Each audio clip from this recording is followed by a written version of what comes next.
శ్రీమాత్రే నమః.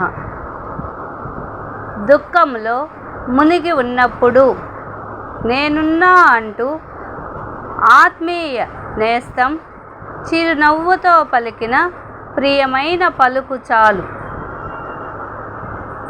అనాయాసంగా గమ్యం చేరుకోవటానికి. నిన్ను ఓదార్చే హస్తం ఎవరిది?